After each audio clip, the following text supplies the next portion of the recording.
Business runs too fast today. Consumers run too fast today. The change is there. We need to be able to get those insights a lot faster. So AI helps us accelerate that process to be able to extract those insights in a much more timely manner. Welcome to MRII's Insights and Innovators podcast, where we talk to top market research professionals to get their inside stories about innovative and enduring best practices. Now, here's your host for today's episode. Welcome to today's episode, Walmart's Insight Advantage, delivering value beyond the aisle with Mark Hardy. I'm your host, Katie Gross. So what happens when the world's largest retailer disrupts new industries and reshapes its own through its signature value-driven approach? My guest, Mark Hardy, is the Senior Vice President and Head of Walmart Data Ventures. Mark shares how his team operates a high-growth, high-value data business at one of the world's largest companies on earth, what makes their approach to data and insights distinctive, and the core principles that they drive with their success. Whether you're a seasoned market researcher or early in your career, this conversation is going to offer you some fresh perspective on innovation, team building, and thriving at the intersection of data, technology, and business impact. Welcome, Mark. Thank you for having me, Katie. Awesome. All right, so let's get kind of into setting the stage a little bit. Walmart Data Ventures is a 5-year data and insights business within the world's largest company. So what was the thinking behind creating Walmart Data Ventures at Walmart? What kind of gaps or opportunity were you looking at that it was designed to address? When we started Data Ventures, the original remit was to create a alternative revenue stream, so monetizing data. We took a step back, and at the end of the day, monetization of data is an outcome of creating value. So we changed our remit to for Data Ventures to the creation of value from Walmart's data. So as we looked at how do we create value, and we thought about Walmart's ultimate goal and strategy to be America's favorite place to shop, we had to think about what that meant to us. And to Walmart, it means having assortment, value, experience, and trust of our customers. So when you think about the world of retail today, a typical Walmart holds about 120,000 products. But online, including an omni view of our business, so not just the physical store, we represent over 20 million first-party products. So how do you make sure that you get the right product in the right place at the right time when we've set a bar for our customers today that we can deliver to the majority of our customers in even under 3 hours? So the only way to do that is if we know our customers better than they know themselves at times. So that starts with data, right? So we created Scintilla, and that was about 4 years ago that we launched it. And Scintilla is an integrated ecosystem that really allowed us to bring together our customer data, our operational data, to bring a total view of the business. That is what we started with when we launched Data Ventures, and this is the beginning of our journey that we have now today become a very successful part of Walmart, bringing insights to the entire business and its partners and suppliers. That's awesome. And in terms of the company, the values and the innovation, I understand that you have 3 core principles for success. Could you walk us through those and how they shape the team's culture, but then also the output? Yeah, so when we started Data Ventures, there was about 3 of us, right? Fast forward to today, there's about 900 of us. And so Wow. how do you grow a business that quickly in a Fortune 1 company, right? And so we had to bring in the entrepreneurial spirit. And the 3 principles that I used to drive that business from the beginning was, first, become comfortable with being uncomfortable. I understand that you have 3 core principles for success. And can you walk us through those and then how they shape the team's culture and output? Yeah, when we started Data Ventures, there was about 3 of us. And fast forward to today, there's about 900 of us. So how do you go through that life cycle of growth and continue to drive the entrepreneurship and innovation that we did? So we really had to bring to bear a entrepreneurial mindset. And there was 3 guiding principles that we set from the beginning. The first one, which is become comfortable being uncomfortable. Anytime you're innovating, disrupting, it's a world that is not linear, right? There's a lot of ups and downs. And there's a lot of trial and errors. And you need to be comfortable with that. It's a certain part of a DNA of a person that is comfortable with that or not comfortable with that. So we needed to make sure that we built our team and we drove a lot of what we were doing with people who were comfortable at being uncomfortable as we're exploring and discovering and moving forward. The second principle was love the problem, not the product. It is really easy for us to fall in love with our products. It's our baby. They always look great to us until we put it into our customers' hands. And then we find out all the things that aren't working. If we actually understand the problem we're solving, we are a lot more open to being to receiving feedback and correcting and pivoting as we get that feedback. So focusing on the problem was more important than focusing on the product that we were developing. And then the last principle was always ask, what is the second right answer? The first right answer is really easy, and most people stop there.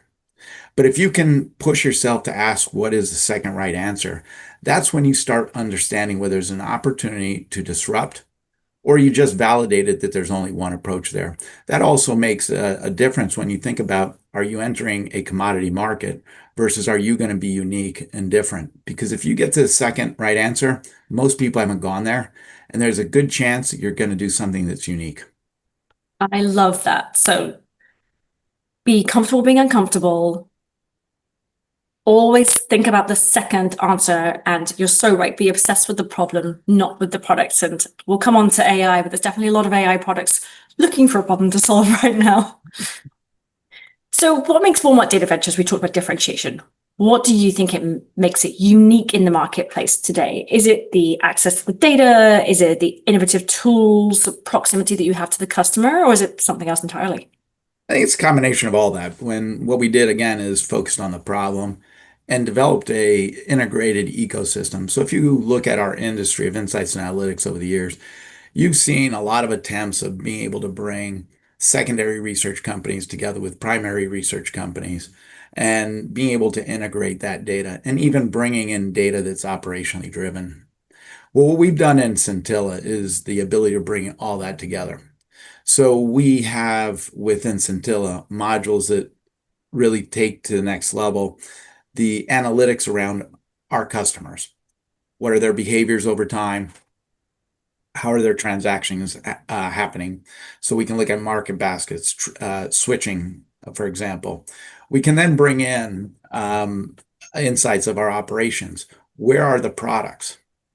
And where are they going to which stores? Where, how does the supply chain now fit into the ability of a customer to get that product itself?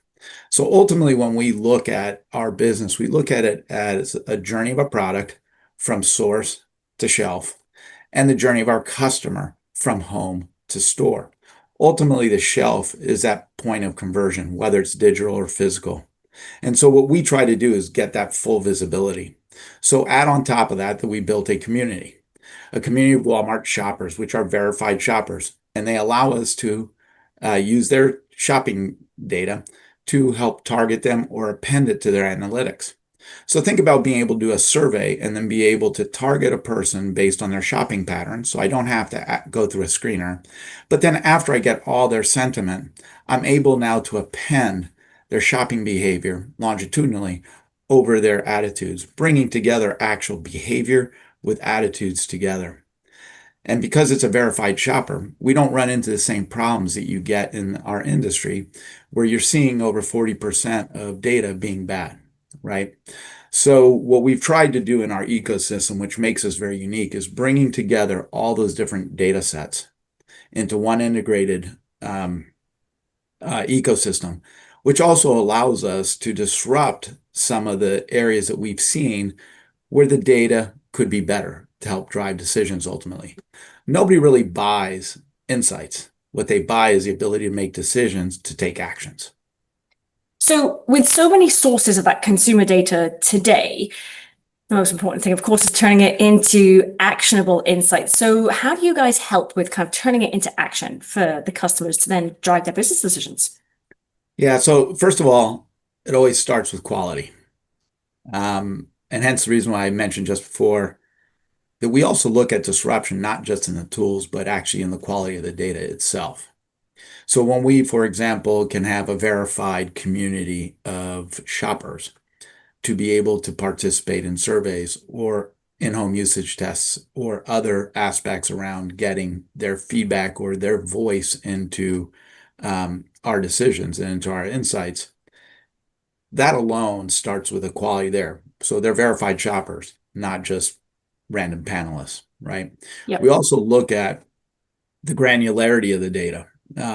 So, for example, if you look at household panels, which are available out there, if I were to take a product where you would have probably 5,000 observations of that product in a given year, that same product, we would have 200,000 observations in a given week.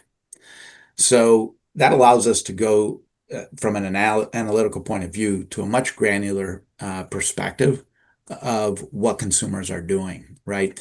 Even when you start taking other methodologies of capturing data, even let's just say receipt capture, what we've seen there is at a high level, it's very good data. But as you get to a granular level, you start seeing uh, challenges with the quality of data around average customer visits and average spend per year, just because of the way that sometimes those methodologies can be gamed, right? Yep. So to us, we look at it as not just can we disrupt the market, can we provide better insights through the tools, but really it always starts with the quality of the data and the methodologies to get there, right?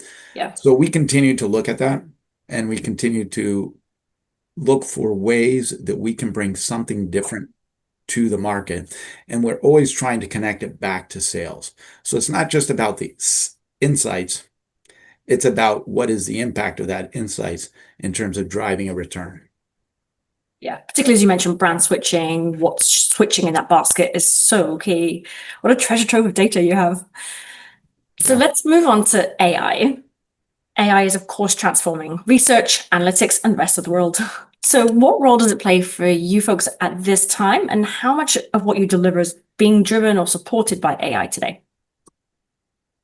I always caution people when I hear them talking about AI or even synthetic data, right? So I go back to one of our principles, right? Love the problem, not the product. So I always ask, what is the problem you're solving with AI or with synthetic data? And there are areas that we have found that we're leveraging AI today that are really driving value. And I think the easiest one, the low-hanging fruit, is writing surveys, right? Authoring Yep. surveys, summarizing findings on primary research. That really allows us to get speed, right? Mhm. In terms of that process. So if you look at some of the insights processes over time, it would take you 10, 12 weeks to get your findings back. Yeah. Business runs too fast today. Consumers run too fast today. The change is there. We need to be able to get those insights a lot faster. So AI helps us accelerate that process to be able to extract those insights in a much more timely manner that allows us to assist the business and provide guidance to the business, right? But what Mhm. we're also doing with AI is actually driving action. So within Scintilla, we have insights activation, which is our ability. We have a recommendation engine that is constantly monitoring consumer behavior. And then it publishes in the recommendation engine opportunities for the brands to be able to advertise within Walmart Connect, which is our retail media network. Amazing. So Yeah. you can, at any point in time, open up Insights Activation and you pull down your strategy, whether you want to acquire customers or whether you're lapsing customers. It will identify already ahead of time that your brand is lapsing customers. And here's the target audience. And it walks you through the analytics, how it got to that recommendation. If you Mhm. want to be able to activate that on a push of a button, it sends it over to our ad center so that our media network can actually then put the creative, connect the creative to it and be able to put it out there. So we're constantly using AI to build out that recommendation for how to be able to grow the business. We're also looking at moving that down to store activation as well. We've done other things such as we are down in operations at store level, it's pretty easy to walk an aisle and see where there's an out of stock, a product is missing out of the shelf. But we're using AI to be able to tell our store operators which product is actually going to be missing in the next 24 hours or 48 hours, even though there's a product on there now, so that we can ahead of time fix that problem and make sure that we get more product on the shelf. Again, it goes back to our customers' experience, right? Making sure the right product's in the right place at the right time. So we're using AI to also do that. We're also using AI for next best action. So as we have coverage in stores from our partners, what is the next action that our associates or our partners should be taking in the store to be able to drive sales and drive our customer experience? So we're using AI with the data that we have in Scintilla to be able to drive operations and decisions all the way from improving the e-com page, so your product description page, driving advertising down to store operations, leveraging that data all the way down. That's fantastic. What a dream to be able to literally take action from the insight and all in that kind of same ecosystem. And as you mentioned, because it is verified customers that you're looking at, you will then see that impact on the revenue and on the sales gained.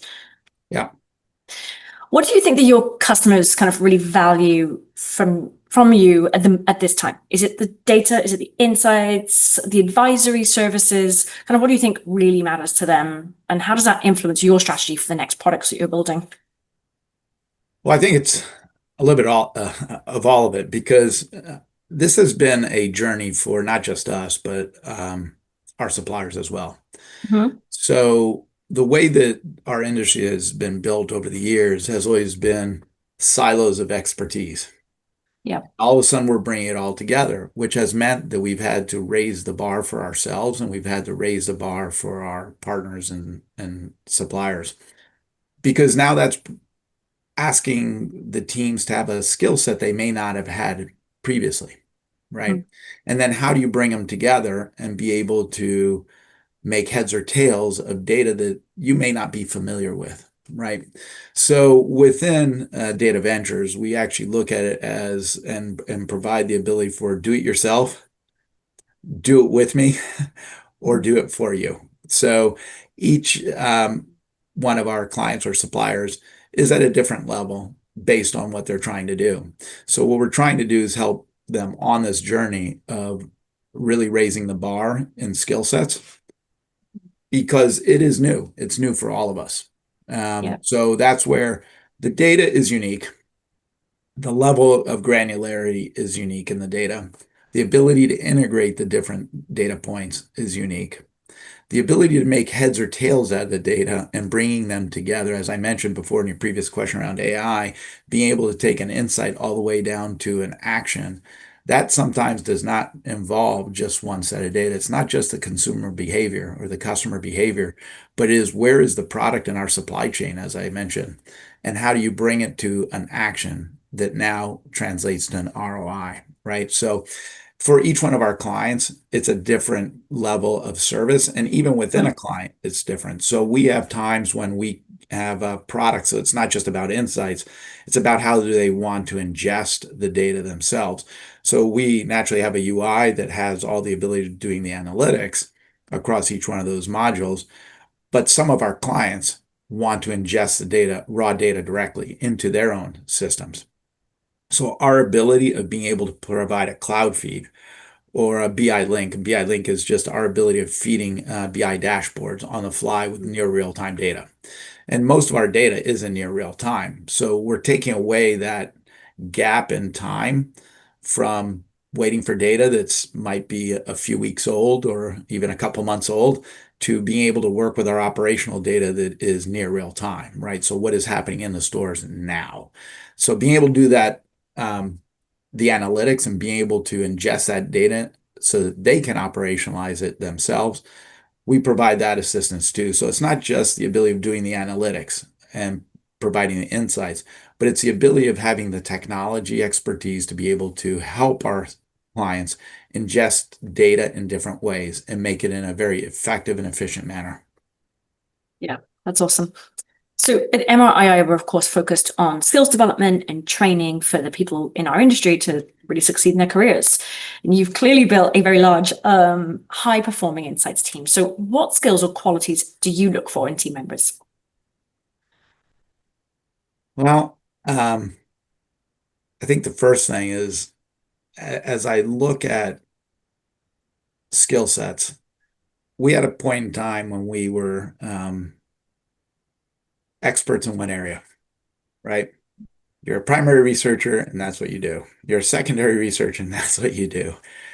I think that today I'd look for people who have the bandwidth to understanding a broader set. So more of a generalist who understands data in general and is able to connect the dots. I think that is probably one of the most important skill sets, right? It's not about how we used to do things. And there's tremendous value in the expertise that comes with each one of those areas.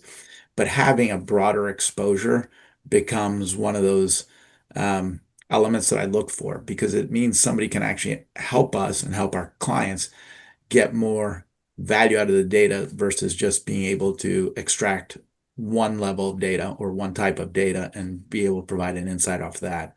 It takes it from here's the insight to the so what of the insight and helping our clients get to that next step, right?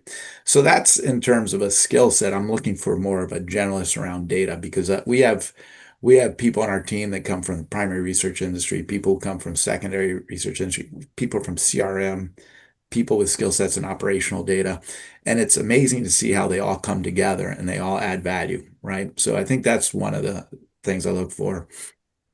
In terms of mindsets, for our business, for the way that we created this, it was really important to find people who were always curious, right? Um, Yep. just willing to always learn and think different, right? And as we went on this journey, it was important to find people that had humility as part of their DNA, right? Nothing happens because of one person. It happens because of a team. And as I told you before, we grew from 3 to 900 in a period of 4 years. And in order to work in that kind of environment, you need to have a sense of humility. Yes, there's a lot of ego, a lot of pride in what we've done, but the humility is what allows a team to really drive itself. And then you need to find people, and I always look for people who are pragmatic. So Yep. to make something happen no matter what conditions you're under.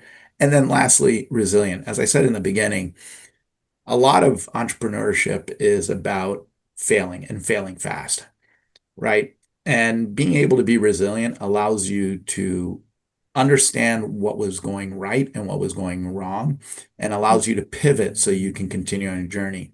Success is never linear. Success is a matter of ups and downs. And it's your resiliency that's going to allow you to get to the successful point of your journey on a continuous basis versus people who just fail and step back, right?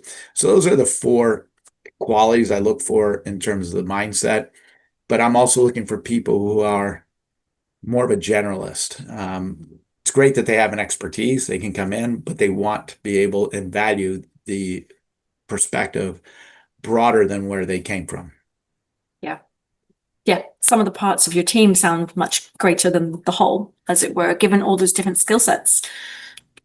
Absolutely is. So, what have you learned from leading such a fast-growing data business at Walmart that might surprise people? Entrepreneurship can happen in a Fortune 1.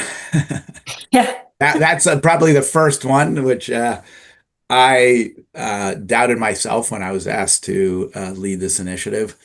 I had the privilege of being asked to start this, and the fact that, again, the roots of Walmart goes back to Sam Walton, and Sam Walton himself was an entrepreneur, and that has still remained as a part of the culture of Walmart. So I think that was probably one of the biggest lessons I learned in this journey. And then also, I think the second one is, I've been a part of a lot of early stage companies, startups. I've been a part of turnarounds and larger companies. And taking companies through life cycles is always a challenge. But to Yeah. do it in warp speed that we have been able to do it is something I never experienced. And I don't think most people will ever have the privilege of experiencing it. And trying to manage through that accelerated life cycle, Mhm. um, there was a lot of lessons that came with that. And probably the best one of them all was the real value of a team.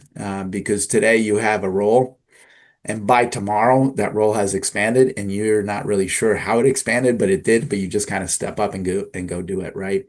And so those were the two things that I walk away from this experience saying, this was fantastic. One, entrepreneurship can happen anywhere, even at a Fortune 1. Two, even at warp speed, um, the life cycles that you're going to go through, you can still manage through them. You just have to have the right team in place. Yeah, that's awesome. And the right leadership. So congrats to you for such a scale and at such a fast pace. So as the insights industry continues to evolve, what is one trend that excites you most kind of about where we're headed? So for 30 years or so that I've been involved in the industry, I've always heard people talking about insights analytics should have a seat at the table, and we should have a seat at the table, and we should have a seat at the table. Seats at the table are earned, not given.